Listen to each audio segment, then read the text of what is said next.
The first thing everyone noticed about the queen was the veil. It was not woven of silk or metal, but of something alive, an undulating membrane of dark crystal strands that drank the light around it. The alien delegates called it the Shroud of Sovereignty. Humans, with their blunt tongues, called it a mask. No one living had ever seen what lay beneath.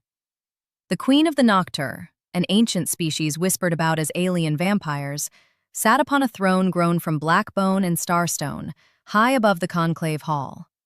Her kind fed on bioelectric resonance rather than blood, but the rumors had stuck. Predators of the dark, immortal queens, entire worlds drained dry. And now she ruled the most powerful coalition in known space. The conclave hall itself hovered in orbit above a dead moon, its windows opening onto a river of stars.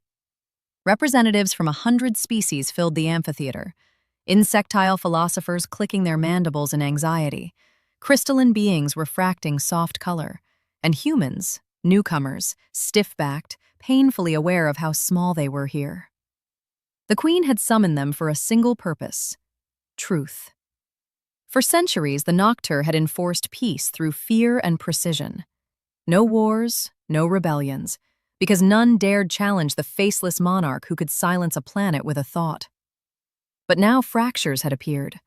Entire systems whispered that the queen was weakening, that the shroud hid not divinity, but decay. To end the rumors, she had demanded testimony from every allied species, including humans. Elias Rourke stood alone at the human podium, palms damp, heart hammering like it wanted to escape his ribcage. He wasn't a soldier or a politician. He was a xenolinguist, a man who studied how meaning survived translation. He had been chosen because he had once spoken directly to the queen, not in this hall, not in public, but years ago, on a forgotten research station drifting near the edge of Nocturne space, when things had gone very wrong. The queen's voice rolled across the chamber, layered and harmonic, like a choir speaking as one. "Human representative," she said, "you will speak what you know, not what you fear." 1,000 alien eyes turned toward Elias. He swallowed and leaned toward the microphone. "I will," he said, "but I need to start at the beginning." The queen inclined her veiled head. "Begin." Years earlier, Elias had been part of a first-contact translation team studying Nocturne energy fields. When a containment failure collapsed the station's shields, the crew should have died in the vacuum. Instead, space itself folded. The queen had arrived alone, not as an army, not as a fleet, just her. Elias remembered how the lights had dimmed as she entered, how the air had vibrated with restrained power. Everyone else had fled. He hadn't been brave, just trapped behind a sealed bulkhead. She had approached him slowly, the shroud flowing like liquid night. "You are afraid," she had said. "I am," Elias had replied. "But I'm listening." That had made her pause. They spoke for hours, not about treaties or technology, but about stories. About how humans used myth to explain the dark. About how the Nocturne had once worn their faces openly, before fear turned curiosity into genocide. "They hunted us," the queen had said quietly. "When they saw what we were." Elias had asked what she meant. She had not answered. Instead, she had stabilized the station, saved the crew, and vanished. Before leaving, she had said one thing that haunted him still. "One day, a human will speak the truth I cannot." Now, standing before the galaxy, Elias felt the weight of that promise settle into place. "The queen doesn't hide her face because she's a monster," he said. His voice echoed farther than he expected. "She hides it because it tells a story no one wants to hear." Murmurs rippled through the hall. "The Nocturne didn't become predators by choice," he continued. "They were engineered, altered by an ancient civilization that needed living weapons, beings that could drain energy from entire biospheres to power star-scale machines." The queen remained perfectly still. When that civilization fell, the Nocturne were left behind, hunted, feared. Their faces became symbols of extinction. Elias took a breath, so the queen hid hers.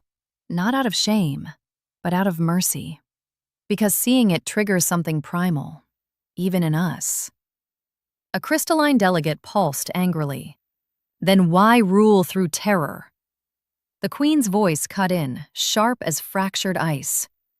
Because terror is safer than worship, she said, and far safer than love. Silence fell. Elias turned, finally facing the throne. You told me once a human would speak the truth you couldn't, he said. I think this is it. The shroud trembled. For the first time in recorded history, the queen rose from her throne. You have spoken, she said softly. Now I must decide. The living veil began to retract. Gasps erupted across the hall. Some delegates recoiled, others froze. Beneath the shroud was not a monster, but neither was it familiar. Her face was elongated, luminous veins tracing patterns like constellations beneath translucent obsidian skin. Her eyes, vast, radiant, and impossibly old, reflected every star outside the windows, and there was sorrow there. Endless, unmistakable sorrow. Several beings collapsed. A few screamed. Elias did not look away. You see, the queen said, her voice no longer layered, just one voice now. This is why. Elias stepped forward, heart racing but steady. I see someone who survived, he said.